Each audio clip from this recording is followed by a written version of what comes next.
विचारसागर तरंग चौथा परिच्छेद 13 क्रमांकाचा सत्ख्यातीच्या प्रामाण्याविषयी शंका व समाधान। विचारसागर तरंग चौथा परिच्छेद 13 क्रमांकाचा सत्ख्यातीच्या प्रामाण्याविषयी शंका आणि समाधान। कालच्या चिंतनामध्ये आपण बघितलं तूर्त 4 ख्याती असंगत आहे असं मान्य आहे। कोणाला? शिष्याला। तत्वदृष्टीला 4 ख्याती असंगत आहे मान्य आहे। असत ख्याती असंगत काय? असत चेत न प्रतीयेत, असताची प्रतीती येत नसते आणि रज्जूवरच्या सर्पाची प्रतीती येते म्हणून असत ख्यातिमत असंगत आहे। बरं, आत्मख्यातिमत असंगत का? बुद्धी कशी आहे? क्षणिक आहे। क्षणिक बुद्धी जर सर्पाचा आकार धरते तर बहुतकाल प्रतीती येऊ नये, पण ती बहुतकाल येते। बुद्धी जर आत्मा असेल तर कोणतं ज्ञान होऊ नये? प्रतिभिज्ञा होऊ नये, पण ती प्रतिभिज्ञाही होते म्हणून आत्मख्यातिमतही असंगत। त्याच्यानंतर पुढे प्राच्य नयकाची अन्यथा ख्याती आणि नव्य नयकाची अन्यथा ख्याती। प्राच्य नयकाने मानला अध्यास कोणता? अर्थाध्यास। वारुळस्थ सर्प सन्मुख रज्जू ठिकाणी दिसतो, कशामुळे? नेत्रदोषामुळे। पण ही ख्याती श्रुती आणि अनुभूतीच्या विरुद्ध आहे। आपली युक्ती आणि अनुभूतीच्या।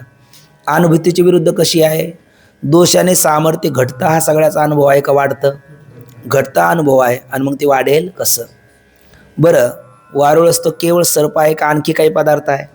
आणखी काही पदार्थ आहे, ते दिसलेले सर्पच कसा दिसेल? ही युक्ती आणि दोषा सामर्थ्य घटतं हा अनुभव म्हणून प्राच्य नयकाची अन्यथा ख्याती म्हणजेच अर्थाध्यास असंगत आहे। नव्य नयकाची अन्यथा ख्याती अन्याचं अन्य रूपाने, अन्य म्हणजे रज्जू, अन्य रूपाने म्हणजे सर्प रूपाने ज्ञान, पण हेही मत असंगत आहे। तेही अनुभूती आणि युक्तीच्या विरुद्ध आहे। अनुभूतीच्या विरुद्ध कसं?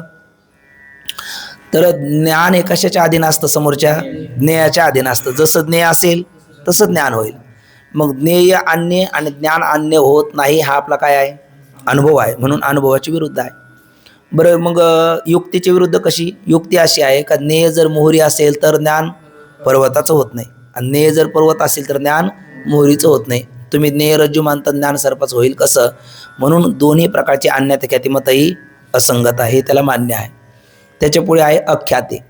अख्यातीवाद्याने रज्जूवर प्रतीती येणाऱ्या सर्पाची संगती सांगत असताना किती ज्ञान मानलीत? 2 ज्ञान मानली। रज्जूच्या बाबतीत कोणतं ज्ञान आहे? इदम रूपाने सामान्य पण प्रत्यक्ष ज्ञान आहे, आणि सर्पांशामध्ये स्मृती ज्ञान आहे, आणि दोन्ही ज्ञान एक होतात। या दोन्ही ज्ञान आपल्याला होत आहे याचा विवेक त्या प्रमात्याला होत नाही का? त्याच ठिकाणी भयकंपाचे दोष असतात आणि प्रमाणाच्या ठिकाणी मंद अंधकाराचा दोष असतो, म्हणून अशी ख्यातीची अख्यातीवाल्याची संगती आहे, आणि त्यामुळे अयम सर्प हा सर्प आहे असा भ्रम होतो। या अविवेकालाच ते भ्रम म्हणतात। पण हेही मत असंगत आहे असं शिष्याला मान्य आहे। का मान्य आहे? ते मत अनुभूतीच्या आणि युक्तीच्या विपरीत आहे। अनुभूती कशी? स्मृतीतला पदार्थ सन्मुख असतो का सन्मुख नसतो? सन्मुख नसतो, आणि ते सर्प सन्मुख दिसतो, बरोबर। आणि वृत्तीला एक वेळेला 2 ज्ञान होतात का एकच होतं? एकच ज्ञान होतं, तुम्ही 2 ज्ञान मानता। बरं, स्मृतीपासून भयकंपादी व्यवहार होतात का? भय पलायन कंप होत नाही, आणि तिथे होतो, म्हणून हेही मत अनुभूतीच्या आणि युक्तीच्या विपरीत आहे, म्हणून हेही मत खंडित आहे। आता राहिली कोणती ख्याती? शेवटची पूर्व पक्षातली सत्ख्याती। आणि सत्ख्याती मत मात्र त्याला योग्य वाटतं, कारण पूर्व पक्ष इथे बोलतो का अनिर्वचनीय ख्याती आणि सत्ख्याती या दोन्ही मतामध्ये काही गोष्टी समान आहे। काय समान आहे? भ्रमाची संगती जी अनिर्वचनीय ख्याती सांगतात ती सत्ख्याती सांगते। रज्जूवर जो सर्पाचा भ्रम आपल्याला होतो किंवा शुक्तीवर रजताचा होतो, तर त्यावेळेला रज्जूचं किंवा शुक्तीचं ज्ञान असतं का अज्ञान असतं? असं ठप्प नको होणं, बोला ना। सामान्य ज्ञान असतं आणि विशेष अज्ञान असतं, कारण हे काहीतरी कळतं म्हणजे हे काय आहे? ज्ञान आहे, आणि नेमकं काय लक्षात येत नाही म्हणजे विशेष स्वरूपाचं अज्ञान आहे। मग ते सामान्य ज्ञान आणि विशेष स्वरूपाचं अज्ञान त्यामध्ये भ्रम होतो असं सत्ख्याती मानते का अनिर्वचनीय ख्याती मानते का दोन्ही मानतात? दोघंही मानतात, बरोबर ना, दोघंही मानतात। बरं, जे ज्याच्या अज्ञानाने भासतं ते त्याच्या ज्ञानाने निवृत्त होतं. हे कोणत्या ख्यातीला मान्य आहे? दोन्ही ख्यातीला मान्य आहे. रज्जूच्या अज्ञानात सर्प ज्ञानाची उत्पत्ती आणि रज्जूच्या ज्ञानात सर्प ज्ञानाची निवृत्ती हे दोघांनाही मान्य आहे. मग फरक राहिला तो काय? फक्त किंचित कर आहे, नगण्य आहे, सामान्य आहे. आणि घरामध्ये जर कलह झाला, दोन लेकरामध्ये, एकाच आईची दोन बाळ आहेत, दोघांमध्ये कलह झाला, भांडण झालं, आणि जरी चूक धाकल्याची असली तरी आई धाकल्याला बोलते का थोरल्याला बोलते? थोरल्याला बोलते. तू मोठा आहेस, तू जाणता आहे, तू त्याच्यासारखा नेमता का होतोस? तसं इथे जाणते कोण आहेत? त्यातली त्यात अनिर्वचनीय ख्याती का सत्ख्याती? अनिर्वचनीय ख्याती. म्हणजे रामानुजाचार्य का शंकराचार्य? भगवत पूज्यपाद शंकराचार्य. मग मोठ्यानेच थोडीशी माघार घ्यायची असते. बरं, बुद्धेल फलम आग्रहा का अनाग्रहा? बुद्धीचं फल वेदांतामध्ये आग्रही बुद्धी असावी का अनाग्रही असावी? अनाग्रही असावी. बुद्धेर फलम अनाग्रहा तुम्ही म्हणतात, मग तुम्ही हा मिथ्यात्वाचा आग्रह करता कशाला? बरं, नाही तरी कुठेतरी आपल्याला जर समेट करायचा असेल तर आग्रह धरून चालतं का मनुष्याने आग्रह सोडला पाहिजे? दुराग्रह सोडला पाहिजे. दुराग्रह कामाचा नसतो. आती सर्वत्र वर्जित असं म्हटलेलं आहे. आपण ते गुंडीची गोष्ट काल बोललो ना, दोन मैत्रिणीची. ती गुंडी बगलेत धरून चालणार नाही. मग तुम्ही काय करा, तेवढं सत्यत्वाची थोडीशी माघार तुम्हीच घ्या, आपल्या मिथ्यात्वाची, आणि सत्य शब्द पुढे ठेवा. असं जर म्हटलं तर सत्ख्यातिमत स्वीकारायला काय हरकत आहे? असं कोण बोलतो? हा शिष्य बोलतो. मग असं बोलल्याच्या नंतर तुम्ही गुंडी सोडा आणि तुम्ही सत्यत्वाची धरून बसला, त्याची काय? तो मात्र स्वतःचा आपल्याकडे पाहत नाही. याला म्हणतात दुसऱ्याच्या डोळ्यातलं, आपल्याकडे म्हण आहे ती, कुसळ दिसतं पण स्वतःच्या डोळ्यातलं मुसळ दिसत नाही. म्हणजे आपलं मत चुकतं हे त्याला लक्षात येत नाही. कोणाला? सत्ख्यातीवाल्याला. आणि त्याला वाटतं अनिर्वचनीय ख्यातीवाल्यानेच काय घ्यावी? माघार घ्यावी. असा इथपर्यंतचा विचार काल शंके भूमिकेमध्ये आपण केलेला आहे. आता उत्तर काय देतात ते आपण पाहू. शंका एकदा पुन्हा 2 मिनिटात वाचून घेऊ आणि मग उत्तराचा आशय पाहून विषय आपण पाहू. चालेल ना? बघा, तरंग 4 परिच्छेद 13 क्रमांकाचा, त्यामध्ये सत्ख्यातीच्या प्रामाण्याविषयी शंका समाधान. तुम्ही कालही बोललात, आजही बोललात, पुन्हा एकदा थोडंसं बोला. महाराज, सर्व ख्यातीचा विचार केला असता, सर्व ख्याती म्हणजे असत ख्यातीपासून ते सत्ख्यातीपर्यंत, कारण अनिर्वचनीय ख्याती नाही, कारण 5 ख्याती कोणी सांगितलेलं आहे? पूर्वपक्षात शिष्याने सांगितले आहे. मग सर्व ख्यातीचा विचार केला तर असताची काय होत नाही? प्रतीती होत नाही. म्हणून कोणतं मत असंगत? असत ख्याती मत असंगत, ठीक ना? आणि सर्पाची तर होते, म्हणून असत ख्याती बरोबर नाही, हे त्याला मान्य आहे. 2 क्षणिक विज्ञानवादीच्या मताने, म्हणजे योगाचाराच्या मताने, सर्पाचा आकार कोण धरते? बुद्धी धरते. पण सर्पाचा आकार बुद्धी धरते, त्यांचं मत आहे. पण सर्पाचा आकार जर बुद्धी धरते, ती जर क्षणिक असेल तर सर्पाची प्रतीती कशी यावी? क्षणभर यावी. पण ती कुठपर्यंत येते? जोपर्यंत रज्जूचं ज्ञान होत नाही तोपर्यंत बहुत काल येते. ती येऊ नये आणि येते, म्हणून कोणतं मत असंगत? आत्मख्याती मत असंगत. पण क्षणिक विज्ञानवादीच्या मताने सर्पाचा आकार बुद्धी धरते, पण सर्पाची बहुतकाल प्रतीती येते, म्हणून आत्मख्याती मतही बरोबर नाही. आता वारुळावरील सर्पाची सन्मुख रज्जूच्या ठिकाणी प्रतीती किंवा रज्जूचीच सर्परूपाने प्रतीती. वारुळावरील सर्पाची कुठे प्रतीती येते आपल्याला? सन्मुख रज्जूच्या ठिकाणी. म्हणजे हा कोणता अध्यास? बोला ना आता थोडंसं, इतकं ठप्प नको होणं. अर्थाध्यास आहे ना. आणि कोणत्या ख्यातीचा? अन्यथा ख्यातीचा. अन्यथा ख्यातीमध्ये कोणत्या नायकाचा? प्राच्य नायकाचा. तो कुठला सर्प कुठे दिसतो म्हटले?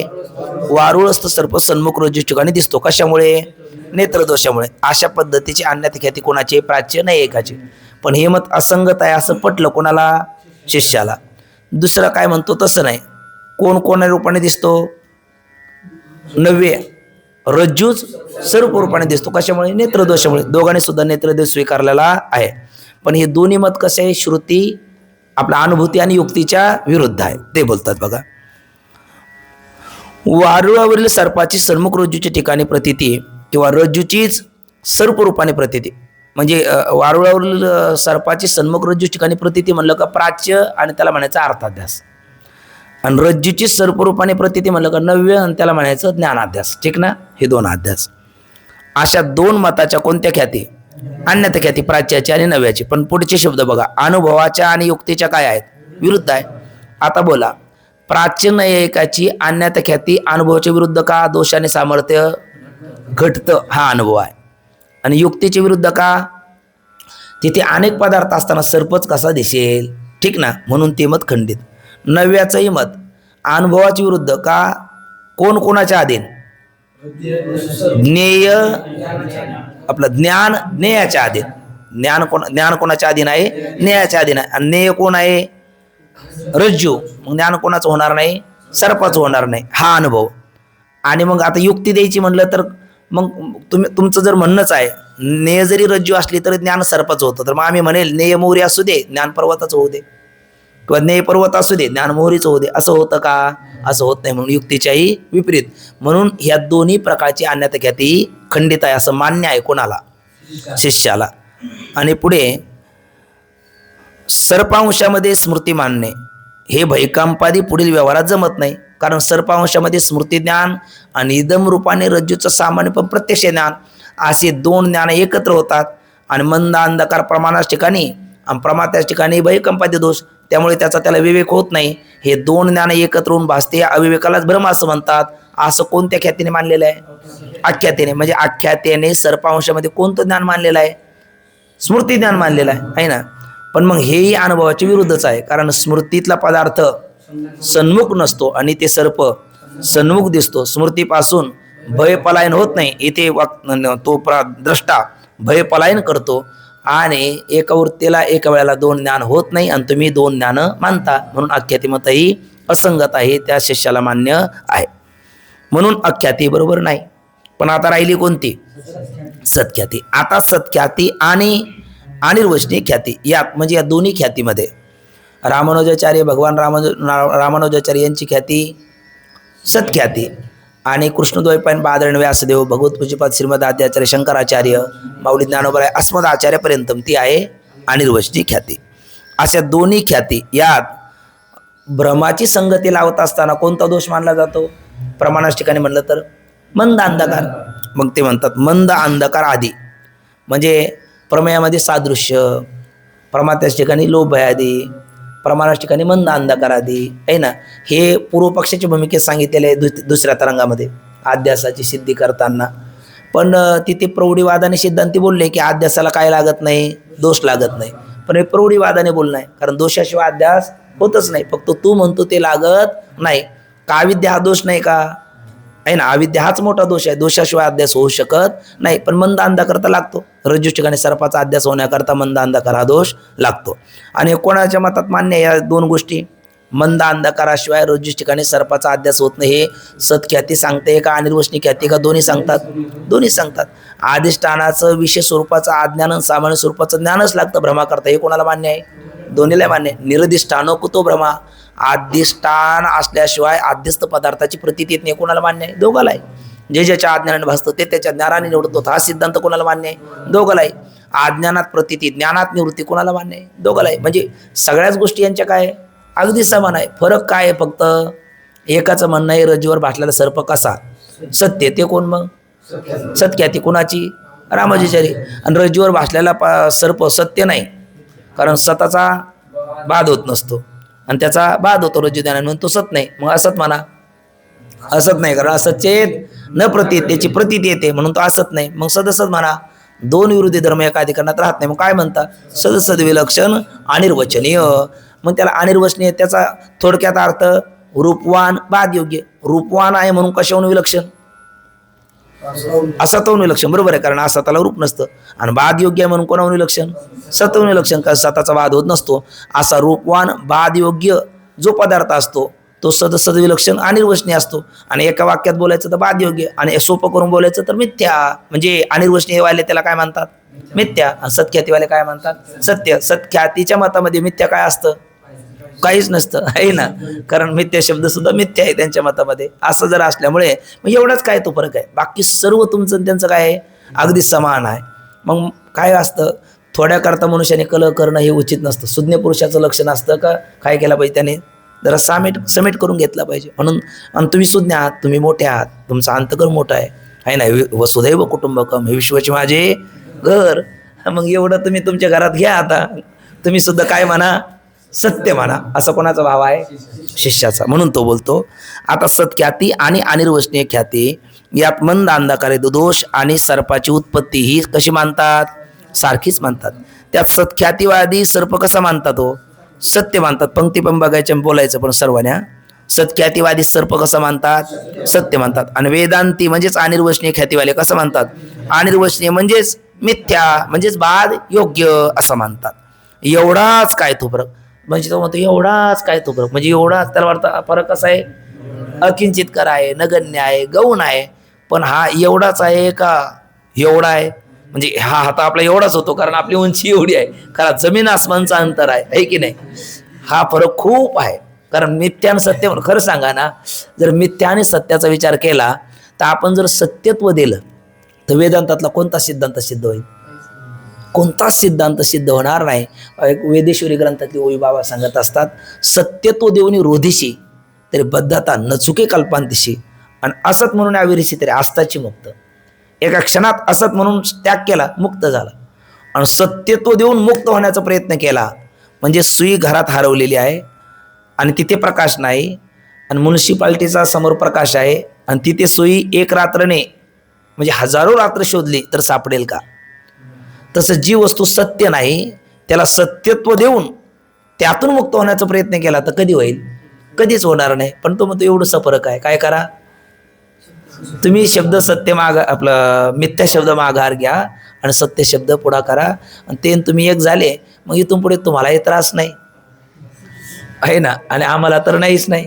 आम्हाला नाही काय तुम्ही सांगता 9:45 येता 11:15 म्हणजे आम्हालाही त्रास आणि तुम्हालाही त्रास. कशाला त्रास घेता? तुम्ही घेऊ नका ना आम्हाला देऊ नका. असा कोणाचा भाव आहे? तुमचा नाही, सत्शिष्याचा भाव आहे. बघा आता सत्ख्याती आणि अनिर्वचनीय ख्याती यात मंद अंधकारे दोष सर्पाची उत्पत्ती आणि ही सारखीच आहे. मग त्यात सत्ख्यातीवादी सर्प सत्य मानतात आणि वेदांती अनिर्वचनीय म्हणजेच मिथ्या म्हणतात. एवढाच काय तो फरक? ते एवढाच काय तो फरक? एवढा प्रभू भावे आहे ना, त्याने संपुष्टी राहावे. ते एवढाच काय तो फरक असं हे म्हणण्याचा भाव काय? परत तो गौण आहे, अकिंचित आहे, नगण्य आहे, पण वस्तुस्थिती मात्र तशी नाही. सर्प प्रतीतीची व्यवस्था दोन्ही मतात काय होते? सारखीच लागते. म्हणजे भ्रमा अज्ञानात उत्पत्ती, ज्ञानात निवृत्ती आहे ना, ही दोन्ही मतामध्ये काय समानच लागते. मग सर्पास मिथ्या मानण्यापेक्षा सत्य मानणे बरे. बरं जाऊ द्या, आपण आता सगळे आपण पाठात काय म्हणतो? ब्रह्मसत्यम, जगन मिथ्या, जीव ब्रह्मयो नापरा. मी अगदी हात वर करू करू सांगतो, तुम्ही हात वर करू ऐकतात, आपल्याला हे सगळं पडतं. इथे वाटताना खरंच आपण कोण आहोत? ब्रह्मच आहोत. आणि वस्तुस्थिती आहोत आहे यात तीळ मात्र संधी नाही. पण हे ब्रह्मविचार कुठपर्यंत असतो? जिना उतरत नाही तोपर्यंत. वस्तुस्थिती पाहिल्या नंतर आपण व्यवहार काय करतो? सत्य म्हणून करतो का मिथ्या म्हणून करतो? सांगा बघू बरं. समजा इतरात्र सोडून द्या, आपल्या आळंदीत जर मत घेतलं जगत सत्य आहे का मिथ्या आहे, बहुवचनाला निकाल द्यायचा ठरला तर मिथ्या किती किती मत पडेल बरं? आहे ना, अगदी मोजके आहे ना, फारच कमी, क्वचित आहे ना. मग सत्य तुकोबराय म्हणतात पडिले रूढी जगपरिचार चालवीत व्यवहार सत्य म्हणून. मग त्यामुळे तो मिथ्या शब्दाला बहुमत नसल्यामुळे त्याला कोणी तुमच्या पाठीशी उभेही राहणार नाही. मग तुम्हाला ते हेकड म्हणतील, एक कल्ली आहे ना, आपलंच ठेका चालवणारा, आपलाच ढेंगा पुढे मिरवणारा असं ते होईल. पण त्यापेक्षा जर तुम्ही ते मिथ्या शब्द बाजूला काढला, सत्य शब्द स्वीकारला, झालं, कामच झालं. बरं सगळं जगत तरी काय मानतं? सत्यच मानताय. मग तुम्हीच जरा थोडंसं माघार घेतले तर काय बिघडेल? आणि एरवी माझ्या चित्ती जे होते ते मी विवरूनी किंवा विचारूनी बोलिलो येथे, नेके काय या परवते ते तुम्ही जाणा. न्यून ते पुरते अधिक ते सरते, करून घ्यावे तुम्ही ते विनोद असे. नातरी बालक बोबडा बोली का वाकोडा विचुका पावली, ते चोज करुणी मावली रिजीजी गुरुदेव पायाच्या प्रसादे. काही बोलिलो विनोदे मद क्षमा करणे संती, नवे अंगभूत युक्ती नवे हा उपदेश. तुमचे वडवडील शेष तुमच्या कृपेचे पोसणे, जन्मजन्मी तुका म्हणे. काही चुकत असेल तर क्षमा करा, चूक कुठे होती ते सांगा. आता काही चुकत असेल का सगळं चुकतं? आता काही चुकत असेल हे बोलण्याचा अधिकार कोणाला? काही बरोबर असावं, काही चुकीचं असावं. तुमचं सर्वच चुकीचं आहे. तुम्ही म्हणता काही चुकत असेल तर दुरुस्त करून सांगा, असा तो बोलतो. बघा शब्द बघा पुढे. तो म्हणतो की सर्पप्रतीतीची व्यवस्था दोन्ही मतात सारखीच लागते. मग सर्पास मिथ्या मानण्यापेक्षा काय मानणे बरे? ऐका, सत्य मानणे बरे. म्हणजे अजून सुद्धा कोणता मत असंगत आहे असं त्याला वाटत नाही. सत्ख्यातीचं मत असंगत आहे असं त्याला वाटत नाही. खरं त्याला वाटत नाही का तो बिचारा आपलं प्रतिनिधित्व करतो आपलंच प्रतिनिधित्व करतो आहे ना. कारण हे पंडित साधू निश्चलदासजी शिष्याची गुरुची भूमिका घेणारे तेच करणार आहेत ना. म्हणजे आपली भूमिका आपण एवढी जरी अनिर्वचनीय ख्याती ऐकली आपल्याला ती मान्य झाली तरी तुकोबराच्या भाषेत निरूपणी सदवृत्ती होते. तेथून उठता सवेची जाते देवाचे म्हणून देवे अनादर हे तो परम आश्चर्य वाटत असे. बरं हे तरी काय होतं पाठात असताना सांगताना ऐकताना कीर्तनात बोलताना नक्की वाटतं अहम ब्रह्मास्मी चिदानंद रूप शिवोम शिवोम. पण मग ती वृत्ती कायम का राहत नाही. त्याचं उत्तर हे आहे का नाथबाबा म्हणतात अनादि संसार मालेच्या ठाई नित्यविषयी भोगिले पायी ते ठसावले चित्ताच्या ठाई वारंवार पायी सेविता गतानुगती की लोके. हे एका जन्मात आपण या देहाला मी म्हणत आलो का ज्या ज्या योनीत गेलो त्या त्या योनीत त्या देहाला मी म्हणत आलो. अनंत प्रत्येक योनीमध्ये या देहाला आपण मी म्हणत आलो ना. मग या देहाला मी म्हणण्याचे संस्कार आपले एका जन्माचे का अनंत जन्माचे. आणि किती जन्म झाला फेरा गणित नाही जे दातारा पडिलो आवर्ती भोवर अनुभव थोरा ओळशिया. आणि मग ज्या ज्या योनीत गेला त्या येणाला स्वदेहानाम अर्जुनू परदेहानाम सजुनू संग्रामानाम मलिनू पापाचारू हे होतच राहिलं. त्यामुळे आणि आता विचारसागर ऐकायला कडून लागलो 2 वर्ष 4 वर्ष काय 10 वर्ष पण हे हा किती आहे अनादी कालाचा फेरा आहे ना. बरं हे प्रवाहरूपाने अनादी आहे. त्यामुळे ही धारणा लवकर सहजासहजी होत नाही. पण होत नाही म्हणून करायचीच नाही असा त्याचा अर्थ नाही. पण त्याला वाटतं होत नाही तर कशाला होण्याच्या वानगडीत पडावं. त्यापेक्षा मिथ्या शब्द मिथ्या म्हणून सोडून द्यावा आणि सत्य शब्द स्वीकारावा अशी कोणाची इच्छा या पूर्व पक्षाच्या भूमिकेत असणाऱ्या शिष्याची. म्हणून तो म्हणतो महाराज मला असं बघा मग सरपास मिथ्या म्हणण्यापेक्षा काय म्हणणे बरे बोला सत्य म्हणणे बरे असे कोणाला वाटते. मला वाटते चुकत असेल तर चूक कुठे होते ते कृपा करून सांगा. म्हणजे निवडते पुरते अधिक ते सरते करून घ्यावे तुम्ही ते विनवत असे. मग गुरुदेव त्याला म्हणतात बाबा रे चूक कुठे होती ती सांगा म्हणण्याकरता काहीतरी बरोबर असेल तर मग हे चुकतं हे बरोबर सांगता येईल. पण हे तुझा निर्णय सगळा काय होतो चुकतो. कसा चुकतो गुरुदेव त्याला सांगताना आशय खूप छोटा आहे म्हणजे आशय खूप गोड आहे. तो असा आपण हे प्रत्येक छोटे छोटे 1-2-3 आहे ना त्याच्यात परिच्छेद त्यातला प्रत्येकाचा आशय बघून पंक्ती पटकन वाचून घेत जाऊ. आता सत्ख्यातीच्या मताने तुष्यंत दुर्जन्याने म्हणजे अनिर्वचनीय ख्यातीच्या मतामध्ये सगळं मिथ्या आहे का सत्य आहे बोला. काही एक सत्य बाकी मिथ्या आहे. एक सत्य बाकी मिथ्या आहे म्हणजे जगत सत्य बाकी सगळं मिथ्या आहे. मग ब्रह्म सत्य आहे जगन मिथ्या आहे. आणि सत्ख्यातीच्या मतामध्ये काय मिथ्या आहे सगळं सत्य आहे मिथ्या शब्द देखील मिथ्या आहे असं त्यांची धारणा आहे. आणि बाकी संगती सर्व समान आहे. आता सत्ख्यातीच्या मताने आता कल्पना करा शुक्तीवर कशाचं भ्रम होतो बोला. शुक्तीवरी रजत पाहता डोळा दिसे रज्जूवरी भासे मिथ्या सर्व बोला. रज्जूवर आपल्याला शुक्तीवर कशाचा भ्रम होतो रजताचा भ्रम होतो. ज्या वेळेला आपल्याला शुक्तीवर रजताचा भ्रम होतो त्यावेळेला भ्रम असा शब्द कोणत्या ख्यातीचा त्या 2 पैकी शुक्तीवर रजताचा भ्रम होतो असं म्हणणं हे कोणत्या ख्यातीचं अनिर्वचनीय ख्याती का सत्ख्याती अनिर्वचनीय ख्याती. कारण सत्ख्यातीच्या मतात भ्रम नाही ना मग तुम्ही त्या ठरेल ना. त्यांच्या मतामध्ये सत्य सर्पती ते उत्पन्न होतो सत्यच रजत उत्पन्न होतं. मग आता कल्पना करा सत्ख्यातीच्या मताचे आपण आहोत कल्पना करा 1 मिनिटं करता आपण होऊ आणि ही कोण आहे शुक्ती आहे वाळवंट आहे वाळवंटावर ही शुक्ती आहे आणि शुक्तीवर भासला आपल्याला काय रजत. ही शुक्ती आणि शुक्तीवर काय भासलं रजत. पण भासला आता हे आपण पुन्हा ते शब्द बोलायला लागलो अनिर्वचनीय ख्यातीचे. त्यांच्या मतामध्ये तिथं त्यावेळेला शुक्तीचं काय आहे सामान्य ज्ञान विशेष स्वरूपाचं अज्ञान. शुक्ती कशापासून म्हणली पंचमहाभूतापासून आणि रजतही पंचमहाभूतापासून सगळं जगतच पंचमहाभूतापासून आहे ना. देह तो 5 झाले पिंड देह स्थिती ब्रह्मांडी पसारा हरविणे सारा व्यर्थ ब्रह्म. मग सगळं जगत पंचमहाभूतापासून म्हणलं. मग शुक्ती देशामध्ये जसे सत्य अवयव शुक्तीचे आहे तसेच कोणाचे आहे रजताचे आहे. आणि मग ज्या वेळेला शुक्तीचं सामान्य रूपाने ज्ञान विशेष रूपाने अज्ञान आहे त्यावेळेला शुक्ती देश स्थित जे सत्य रजताचे अवयव त्यांच्यामध्ये काय होतो क्षोभ होतो आणि सत्यच रजत उत्पन्न होतं आहे की नाही. सत्यच रजत उत्पन्न होतं. कोणाचं मत आहे सत्ख्यातीचं मत आहे त्या ठिकाणी सत्यच रजत उत्पन्न होतं. ठीक आहे. मग आता सत्यच रजत उत्पन्न झालं म्हटल्याच्या नंतर शुक्तीचं भस्म होऊ शकतं का रजताचं भस्म होऊ शकतं दोघांचंही होऊ शकतं. पण सहज कोणाचं होईल शुक्तीचं सहज होईल. रजताचं भस्म करण्याकरता रजत भस्म आपल्या आयुर्वेदामध्ये दिलं जातं औषध म्हणून. पण त्याच्याकरता गंधाधिक द्रव्याचा संयोग केल्याशिवाय त्याचं भस्म होतं का. रजत धातू सहजासहजी जळते का सहजासहजी त्याचं भस्म होत नाही. आता कल्पना करा आपण या इथे आहोत हा वाळवंट आहेत पंढरपूरचं वाळवंट आहेत आपण वारीला गेलेलो आहोत आपल्याला एक शिंपलं दिसलं हे भलं मोठं आणि त्याच्यावर हे रजत आपल्याला भासलं आणि आपल्याला वाटलं वा आपली आता चांदी आहे. म्हणजे रजत म्हणजे चांदी. म्हणजे आपण खुश झालो, आपल्याला आनंद वाटला, आता आपल्याला काय भेटलं? रजत भेटलं, चांदी भेटली, आपल्याला आनंद वाटला. पण मग आता ती चांदी आपल्याला प्राप्त करायची म्हणल्या, ती कशी आहे? सत्ख्यातीच्या मताने सत्यच आहे. मग त्याच वेळेला आपण मित्राला सांगायचं पटकन काडीपेटी आण. काडीपेटी आणायची आणि त्या शुक्तीला काय करायची? काडी लावायची, अर्थात तिला पेटवायचं. मग शुक्तीचे काय होईल? राख होईल. मग शुक्तीच्या राखेमध्ये आपल्याला काय भेटलं पाहिजे? सत्य, रजत भेटलं पाहिजे. का भेटलं पाहिजे?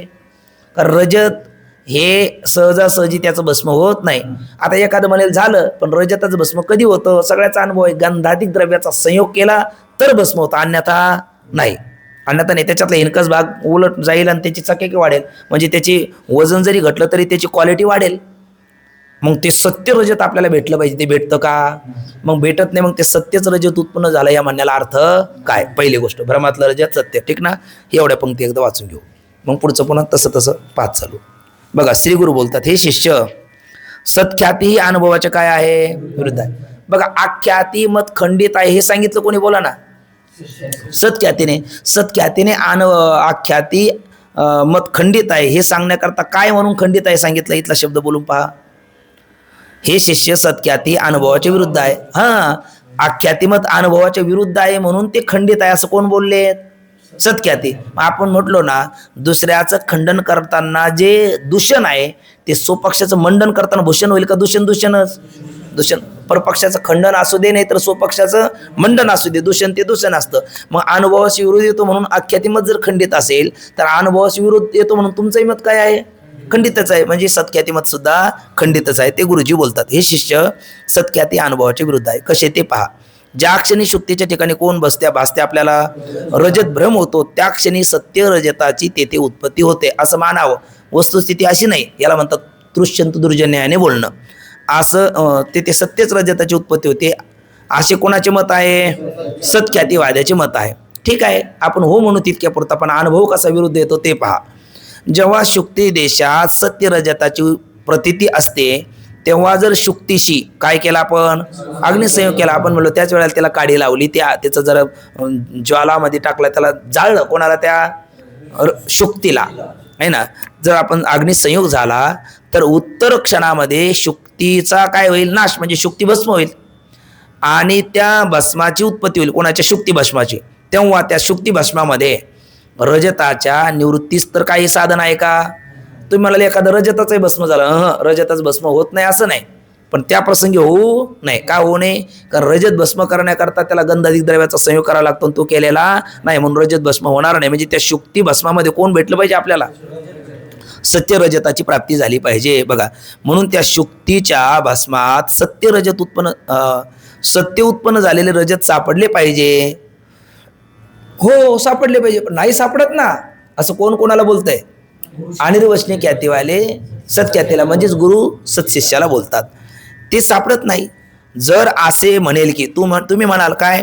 अहो, अग्निसंबंधाने जसं शुक्तीप्रमाणे कोणाचं भस्म झालं? रजताचंही भस्म झालं. शुक्तीचं झालं तसं रजताचं झालं. दोन्ही भस्म एकत्र झाले, कसं भेटेल रजत? असं तुम्ही कदाचित म्हणाल. पण असं म्हणता येणार नाही तुम्हाला. का बरे? बघा, अग्निसंबंधाने शुक्तीप्रमाणे रजताचंही भस्म झाले म्हणून रजत सापडत नाही, हे तर ते म्हणणे बरोबर नाही. म्हणजे का बरोबर नाही? कारण रजती काय आहे? धातू आहे. शुक्ती धातू आहे का?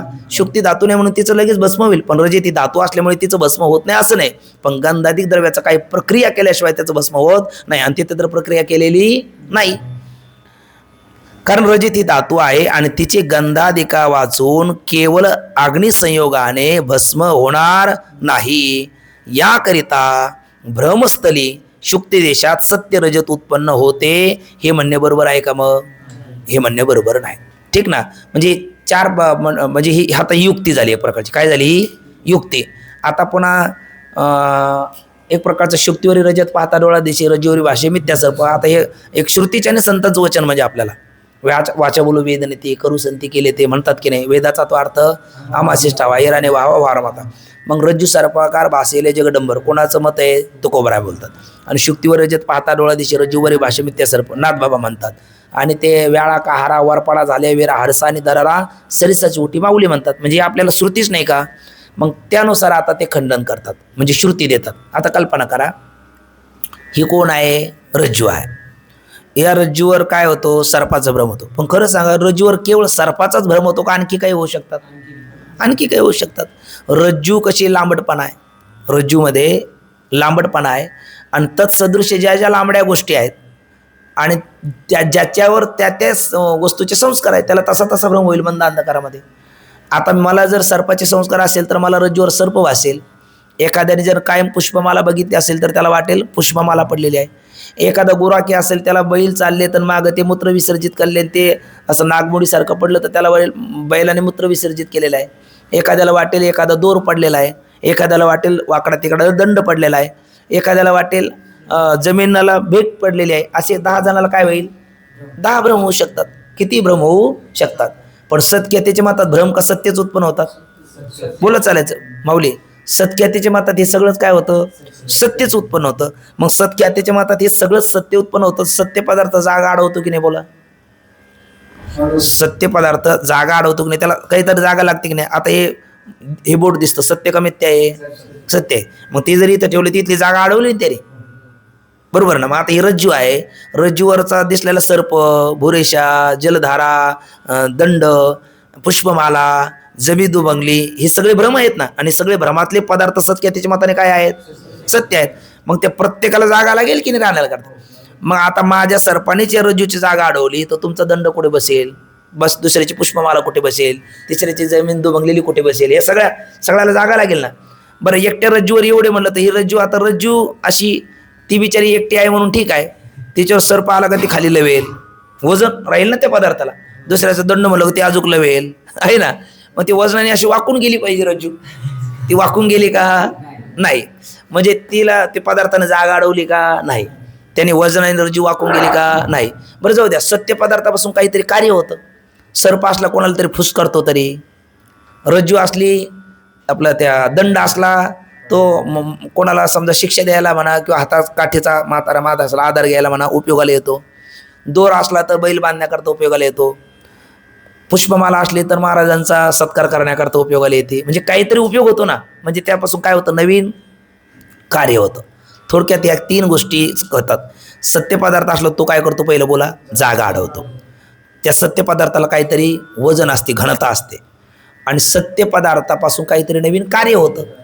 मग त्या रज्जूवर आपल्याला 10 जणाला झालेले 10 भ्रम, त्या भ्रमातल्या पदार्थाने रज्जूची जागा अडवली का? नाही अडवली. त्याला काही वजन आहे का? कारण रज्जू काही झुकली नाही, म्हणजे वजन नाही. त्याच्यापासून काही नवीन कार्य झालं का? तसं नाही. म्हणजे सत्य पदार्थात किती किमान या 3 गोष्टी दिसतात. तो जागा अडवतो, त्याला काहीतरी घनता असते, त्याच्यापासून काहीतरी नवीन कार्य होतं आणि असं काहीच होत नाही. आणि मग त्याला तरी काय म्हणा? सत्य म्हणा. काय शोभतं का तुला काही? असं म्हणजे कोणाला बोलतात? गुरुदेव शिष्याला बोलतात. म्हणजे हे दिवाळखोर बुद्धीचं प्रदर्शन होईल का बुद्धीचं प्रदर्शन होईल? आहे ना. ते तुला काय बुद्धिमान म्हणणार नाही, बुद्धू म्हणतील ना असं काहीतरी बोलायला लागल्याच्या नंतर, कारण ते कुठल्याही अनुभवाला जुळत नाही. तो काय म्हणेल? नाही नाही नाही, आमच्या रज्जूवरच्या सर्पाला वजन नाही, बरं, तो जागा अडवत नाही, बरं, त्याच्यापासून काही नवीन कार्य होत नाही, पण तो काय आहे? सत्य आहे. मग तो काय केला? अभंगच फक्त नामपर घेतला, चिंतन संतपरच चालू ठेवलं. नाही लक्षात आलं? कधी कधी होतात ना, पाठी बदलली जाते, चिंतन तेच असतं. असं होतं की नाही? आता हे आपल्यात कळण्यासारखं दृष्टांत आहे. होतं की नाही? असं काय केलं जातं आहे ना. श्रोते तेच असले की मग अभंग बदलायचं आणि चिंतन तेच सांगायचं. तसं इथं काय केलं तू? हे सिद्धांत पकडा, ते दृष्टांत द्या सोडून. इथे कोणतं लेबल लावलं तू? सत्ख्याती. आणि मत कोणाचं मानलं? अनिर्वचनीय ख्याती, आहे ना. मग मत फक्त पाठीच बदलली, चिंतन कोणाचं स्वीकारलं? अनिर्वचनीय ख्यातीच. मग तेवढा पाठीचाच आग्रह का? आहे ना. असं त्याला बोलत. बरं, जाऊ दे, त्याला वजन नाही, तो जागा अडवत नाही, त्यापासून काही कार्य होत नाही आणि त्याला सत्य म्हणा. असं म्हणलं तर लोक तुला वेडा म्हणतील का सुज्ञ म्हणतील? वेडा म्हणतील ना. मग अशा वेड्यापणा घेऊन पेढा खाणं चांगलं का? या वेड्यापणात पेढा नाही भेटणार आहे, या वेड्यापणात जोडा भेटेल, पेढा भेटणार नाही. त्यामुळे असा वेड्यापणा करू नाही, असं हे आता पुढच्या परिच्छेदात बोलतात. आता बघा, पंक्ती वाचतो, काय वाटलं तर बोला. शिवाय एकाच रज्जू देशामध्ये, आत्ताच आपण बोललो ना कोणाकोणाला काय काय होतं बघा. शिवाय एकाच रज्जू देशामध्ये कोणाल सर्प, कोणास माळ, कोणास दंड, कोणास भुरेशा, कोणास जलधारा, कोणास जमीन, ते आपण सांगा ना काय एखादं तुम्ही जमीन दुबंगलेली, कोणास पुष्पमाला गेली का? याच्यात दिली पुष्पमाला? हा ठीक आहे. म्हणजे असे 10 जणांना काय झाले? 10 प्रकारचे भ्रम झाले. मग जेव्हा 10 पुरुषांना 10 पदार्थाचा भ्रम होतो तेव्हा इतक्या सत्य, कारण सत्य पदार्थ जागा अडवतो, मग इतकी सत्य पदार्थ 10 सत्य पदार्थ एका छोट्याशा रज्जूत बसतील का? बसणार नाही. रज्जू देशात ते बसणार नाही. बघा, मग इतक्या सत्य पदार्थाचे अवयव लहानशा रज्जू देशामध्ये राहणार नाही. तू जरी म्हटलं का सत्यच सगळ्याच पदार्थाचे अवयव, पण रज्जू खूप त्याचा आकारमान, लांबी, रुंदी येता खूप छोटी आहे ना, आणि इतक्या कमी देशामध्ये इतक्या सत्य पदार्थाचे अवयव राहणार नाही. म्हणले तुमचे कसं काय राहतात? आमच्या वेदांत मतामध्ये सगळं काय आहे? मिथ्या आहे. पुन्हा म्हणजेच अनिर्वचनीय आहे. आणि अनिर्वचनीय पदार्थ जागा अडवतो का? नाही. त्याला वजन असतं का? नाही. त्याच्यापासून काही नवीन कार्य होतं का? नाही. मग ते 10च नाही, हजारो असू दे, ते जागा अडवत नाही. पण प्रश्न कोणाला आहे? जो सत्य मानतो त्याला आहे, अनिर्वचनीय मानतो त्याला नाही.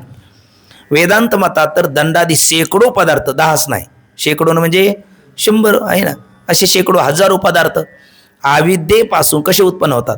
अनिर्वचनीय उत्पन्न होतात. म्हणजे त्यांना सत म्हणता येतं, आहे की नाही? नाही नाही. म्हणजे मग असत म्हणता येतं? असं तर नाही, सतही नाही. सत का म्हणता येत नाही? सताचा बाद होत नसतो, यांचा होतो. मग असत का म्हणता येत नाही? असं त्याची प्रतीती येत नसते, यांची येते. मग सदसद म्हणा की. दोन विरोधी धर्म एका अधिकरणात राहत नाही, मग काय म्हणता याला? विलक्षण. आणि तुमचं बोलणं चमत्कारिकच आहे ना? तुमचं बोलणं चमत्कारिक आहे का? नाही, आहे ना. आमचं बोलणं चमत्कारिक नाही, कारण आम्ही सत्यालाच म्हणतो ज्याचा वाद होत नसतो. सच्चेत न बाधित. आम्ही असत्यालाच म्हणतो ज्याची प्रतीत येत नसते. असच्चेत न प्रतीत. आणि याला बिचारायला सत म्हटलं असतो कधी? याचा बाद झाला नसता तर. याचा बाद होतो म्हणून याला असत म्हणतो. नाही, स्वतःहून विलक्षण. हे कालचं पुन्हा ते मग डोंगर पोखरून उंदीर म्हटलं ना आपण काल, पण तो डोंगर पोखरल्याशिवाय पर्यायच नाही. कारण ते तसं डोक्यातच राहत नाही. म्हणून रज्जूवरचा स्वतःचा काय होत नसतो? बाद होत नसतो. याचा काय होतो? बाद होतो. म्हणून हा काय नाही? असत नाही.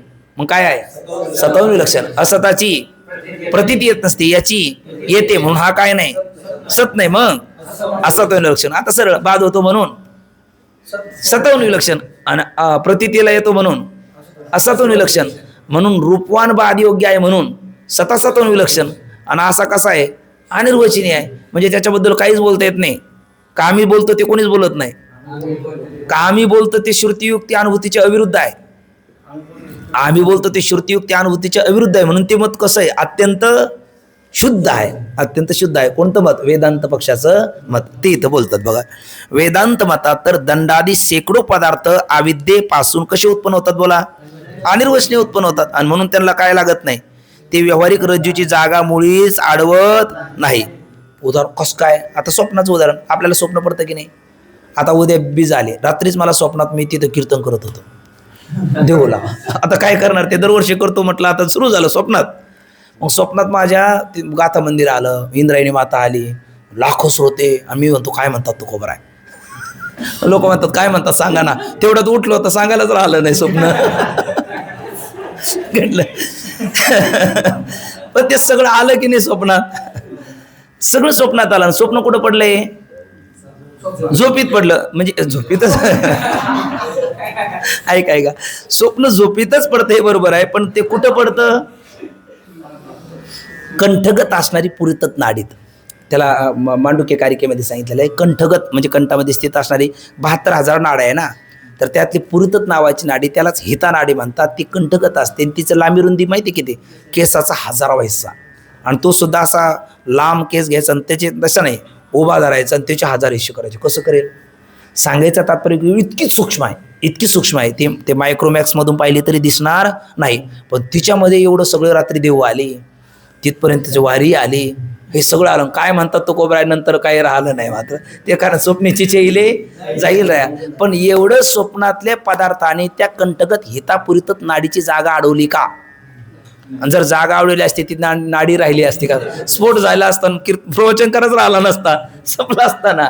पण ती मिथ्या पदार्थ जागा अडवत नाही. त्यांना काही वजन नाही, त्यांच्यापासून काही नवीन कार्य होत नाही. मग आमची अनिर्वचनीय असल्यामुळे आम्हाला काही अडचण नाही.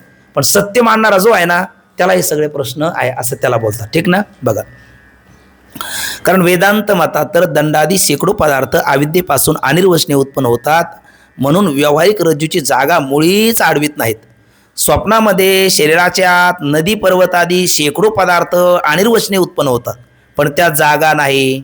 असे होते का? असे कधी होत नाही. किंवा त्याचे ओझे वाटले, एखादं म्हटलं हिमालय पर्वत आला आणि त्याच्यामुळे मला रात्री एकदम धाप लागली, कासावीस झालो, मरता मरता वाचलो, असं कोणी म्हणतो? असं कोणी म्हणत नाही, कारण त्याला वजन नाही. ही अडचण निवृत्त होण्याकरता. पण मग सत्ख्यातीवाले काय म्हणतील, हो तसं नाही, तुमचं जसं तसंच आमचं आहे, आपलं सगळं ठरलेलं आहे, सर्व समान आहे, फक्त तुमच्या पदार्थाचा आग अडवत नाही, तुमच्या पदार्थाला वजन नाही, तुमचे काही नवीन कार्य होत नाही, तुम्ही त्याला काय म्हणता?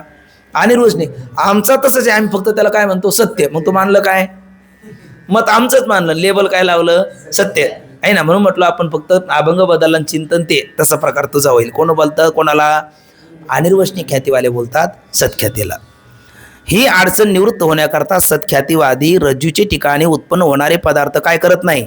जागा अडवत नाही, त्यास वजनही नसते असे म्हणेल तर त्या दंडाधिकांना काय मान्य विरुद्ध होईल? मग सत्य म्हण. अरे सत्य म्हटलं की आता व्यवहारातला कुठलाही पदार्थ, आता ही चावी आहे गाडीची, ही सत्य का मिथ्या? व्यवहारात सत्य. सत्य म्हणून ही जागा अडवली की नाही? सत्य म्हटल्याच्या नंतर हिला काहीतरी घनता वजन आहे की नाही? सत्य म्हटल्याच्या नंतर हिच्यापासून कार्य होतं की नाही? काय कार्य होतं? गाडी चालू होते आहे ना, पेट्रोलची टाकी खुलते आहे ना. 2 चाव्या आहेत ना, एक पेट्रोलची टाकीची आहे आणि एक गाडीची स्विचची आहे. मग एकाने गाडी चालू होते, एकाने पेट्रोलची टाकी उघडते. मग याने पहिले नवीन कार्य झालं की नाही? याला काही वजन आहे की नाही? याच्यापासून जागा अडवते की नाही? मग सत्य पदार्थ त्या तिन्ही गोष्टी घडतात. आणि तुझा रज्जूवरचेच भ्रमातले पदार्थ सगळे सत्य, मग त्यांच्यापासून असं कार्य झालं पाहिजे. नाही म्हणजे कार्य होत नाही, पण ते सत्य आहे. वेडा ठरेल तो, असं कोण बोलतो कोणाला? म्हणजे इतक्या पद्धतीत त्याची खिल्ली उडवतात. कोणाची? सत्ख्यातीवाद्याची. बघा, ही अडचण निवृत्त होण्याकरता सत्ख्यातीवादी रज्जूच्या ठिकाणी उत्पन्न होणारे पदार्थ जागा अडवित नाहीत व त्यास वजनही नसते असे म्हणेल तर त्या दंडाधिकांना सत्यमान्य काय? विरुद्ध. आणि पुन्हा निष्फळ होईल. विरुद्ध होईल म्हणजे हे कोणी जगात अनुभवाच्या विरुद्ध आहे. आणि तसं मानणं म्हणजे निष्फळ. सत्य मानून तू सिद्ध काय केलं? काहीच करता आलं नाही, मग ते निष्फळ होईल. याकरिता दंडाधिकाची प्रतीती मात्र होते, त्यांची प्रतीती मात्र होते. ते दिसायलाच असतात, असायला नसतात. जो पदार्थ दिसायला असतो असायला नसतो तो काय नसतो? सत्य नसतो. मग कसा असतो? मिथ्या असतो, अनिर्वचनीय असतो. त्यापासून दुसरे कोणतेही कार्य होत नाही असे म्हणेल तर अनिर्वचनीय ख्यातीचेच मत काय झाले? सिद्ध. शिवाय आणखी प्रबल दोष असा आहे की भ्रमस्थली दिसणारा पदार्थ सत्य असतो असे मानले. भ्रमस्थली दिसणारा पदार्थ कसा असतो? सत्य असतो असं मानलं तर मृगजळाने काय ओली झाली पाहिजे? जमीन ओली झाली पाहिजे. मग दुष्काळ काय होणार नाही? केव्हाच पडणार नाही. तर मृगजळाने आता हे दोन बघा, आपल्याला प्रखर सूर्यकिरण आणि बरड हलकी माळ जमीन याचा संयोग प्राय झाला, किंवा आता रोडवर सुद्धा आपल्याला त्या डांबरी रोडवर आपल्याला त्या झळाया दिसतात, त्याला आपण शास्त्रीय परिभाषेमध्ये मृगजळ म्हणतो. अशा खूप लाटाच्या लाटा, जणू का शेततळ समोर आहे, कधी कधी विशाल तळ आहे असंही आपल्याला वाटून जातं. मग आपण त्याला भ्रम म्हणतो अनिर्वचनीय ख्यातीमध्ये. सत्ख्यातीवाले काय म्हणतात? त्यावेळेला सत्यच जल उत्पन्न झालं, कारण सत्ख्यातीमध्ये सगळं सत्य आहे ना. मग जल कसं उत्पन्न झालं? मग ते जर मृगजळ सत्य असेल तर प्रत्येक जणाला त्याचा तिथले रोड ओले झाले पाहिजे. बरं, माऊली म्हणतात मृगजळाची तळी ते दिठी दुरुनी निहाळी, वाचून तेने पाणी साळी केळी पिकती काही. मृगजळाची गंगा डोनी लागे धावता दांगा, तुशिनीची परी वावगा केला होय. पण यांच्या मतात जर सत्य असेल तर त्या 2 पिकं आहेत का त्याला भरपूर पाणी लागतं. ऊस, साळी, केळीला खूप पाणी लागतं. ज्यांच्याकडे भरपूर पाणी असतं तिथेच हे पीक घेतलं जातं. आपल्या मराठवाड्यामध्ये कोरडा दुष्काळ असतो, त्यांना घ्या बरं म्हणा हे पीक बीड जिल्ह्यात नाही येऊ शकत, कारण त्याला भरपूर. पण बीड जिल्ह्यामध्ये हा पूर तर कायम आहे. कोणता? मृगजळाचा. ते जर सत्य असेल तर दुष्काळ कधीच पडू नये, जमिनीला भेगाळ पडू नये. आणि तिकडे साळी, केळी, पीक, ऊस भरपूर विपुल प्रमाणात शेतकऱ्यांनी पीक घ्यावं, कारण ते काय आहे? सत्य आहे. होतं का ते? मग त्याला सत्य म्हणण्याचा अर्थ काय? मृगजळाने किंवा जमीन ओली व्हावी, ओढ तरी ओले व्हावं. अहो, जास्त त्या मृगजळाच्या आशेने मनुष्य धावत धावत गेला तर जमीन तर ओली होत नाही, याला पिण्याकरता तर भेटत नाही. पण जास्तच मृगजळात फिरला तर रात्री त्याला पाण्यात बसावं लागतं. कळालं तर कळून घ्या, आहे की नाही? एवढं होतं की नाही? मग त्याला सत्य म्हणण्याचा अर्थ काय? ते आपले कैलास महाराज येवल्यांचं आपण मागे बोललो होतो, ते म्हटले याला कळालं का मृगजळ काय नसतं? सत्य नसतं. कळालं त्याला. आणि पण मृगजळ सत्य नसतं हे खरं आहे, पण पलीकडे हिरवळ दिसते. हिरवळ तर जळाशिवाय होऊ शकत नाही. म्हणजे जरी हे मृगजळ असलं तरी तिकडे हिरवळ दिसते, म्हणजे तिथे जळ असलं पाहिजे म्हणून तो गेला आणि त्याला काही जल भेटलं नाही आणि मग तो माघारी फिरला.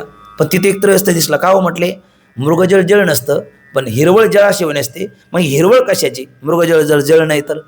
ते म्हणले हे मृगजळ जळ नाही पण ही हिरवळ जळाचीच आहे. ही मृगजळातल्या जळाची नाही, नयनातल्या जळाची आहे. म्हणले ती कशी? म्हणले अनेक जण तुझ्यासारखे महाभाग या मृगजळाला जळ म्हणून आले आणि जल प्यायला भेटलं नाही, ढसाढसा रडले, त्यांच्या नयनातून वाहिलेलं जळ त्याची ही हिरवळ. त्यांनी सांगितलं. आपले कैलास महाराजांनी सांगितलं. पण हे काही म्हणू द्या, विनोदच भाग थोडासा बाजूला ठेवा.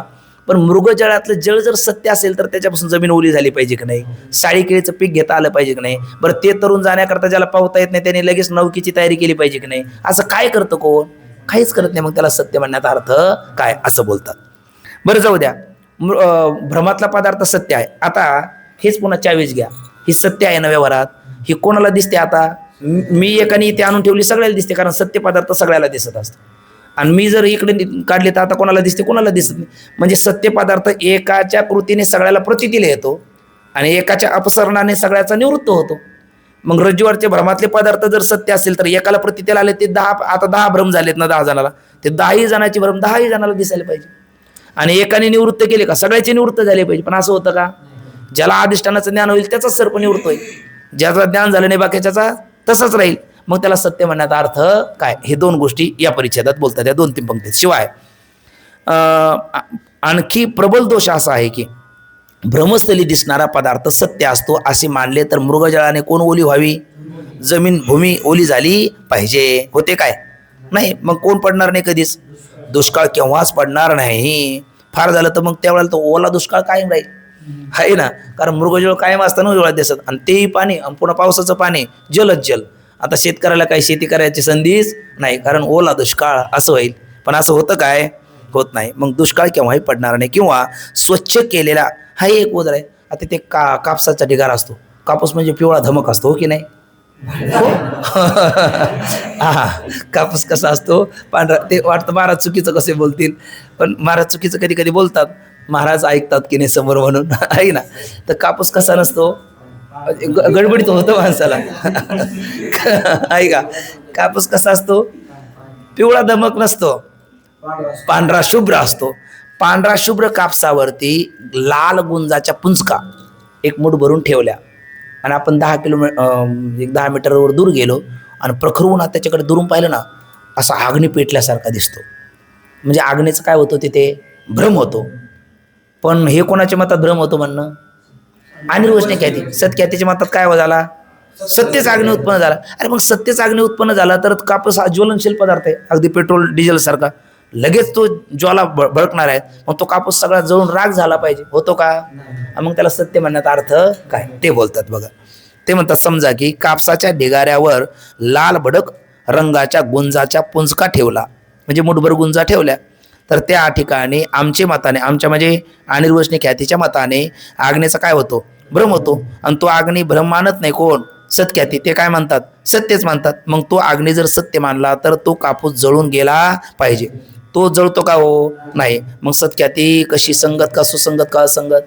अत्यंत असंगत आहे. शिवाय आताच आपण बोललो भ्रमातला पदार्थ ज्याचा त्याला दिसतो का सगळ्याला दिसतो? ज्याचा त्याला दिसतो. ज्याचा त्याचा निवृत्त होतो का सगळ्याचाच निवृत्त होतो? आणि व्यवहारातला पदार्थ ज्याचा त्याला दिसतो का सगळ्याचा सगळ्याला दिसतो? आणि एकाच्या निवृत्तीने सगळ्याचा निवृत्त होतो का ज्याला त्याला निवृत्त करावा लागतो? छान. एकाच्या निवृत्तीने सगळ्याचा निवृत्त होतो आणि तसंही ती घडत नाही. मग त्याला सत्य म्हणण्याचा अर्थ काय? हेच पंक्ती पुढच्या 2-3 पंक्तीत बोलतात. शिवाय दोषयुक्त कारणापासून उत्पन्न होणारा पदार्थ फक्त दोषवानासच दिसतो, सर्वांस दिसत नाही. म्हणजे भ्रमातला जर तो व्यावहारिक सत्य आहे, कोणाच्या मताप्रमाणे मानला? सत्ख्यातीच्या मताप्रमाणे मानला असेल तर घटाधिकाप्रमाणे सर्वच तो काय झाला पाहिजे? दिसला पाहिजे. आणि दोषापासून उत्पन्न झालेला पदार्थ अग्नी म्हणा, म्हणजे कुठला? त्या गुंजाच्या पुंजका कापसावर ठेवला. जल म्हणा, म्हणजे प्रखर भूमी आणि बरड, आपल्या ते प्रखर सूर्यकिरण बरड माळ जमीन याचा संयोग संबंध झाल्याच्या नंतर दिसणारं जल, यापासून बरं त्या आग्नेपासून का 10 झाला का? नाही. आणि त्या जलापासून शीतलता लाभली का? नाही. मग असं जर होत नाही तर त्याला सत्य म्हणण्यात काय अर्थ आहे का? सत्य व्यवहारातला अग्नी असेल तर काय करतो, मनुष्याला चटका बसतो. नकळत पाव अग्नीवरी जरी पडी तरी 10 न घडे ऐशी कदा न घडे. आणि जल आलं, अहो जल जर कधी तुम्ही प्रवास जरी करत राहा, काही एखाद्या ठिकाणी जे ऊसाची असे केळीचा बाग असतात ना, त्या रानातून चालला तर एकदम गार आला, शीतळ शांतीचा वारा, एकदम गारवा लागतो.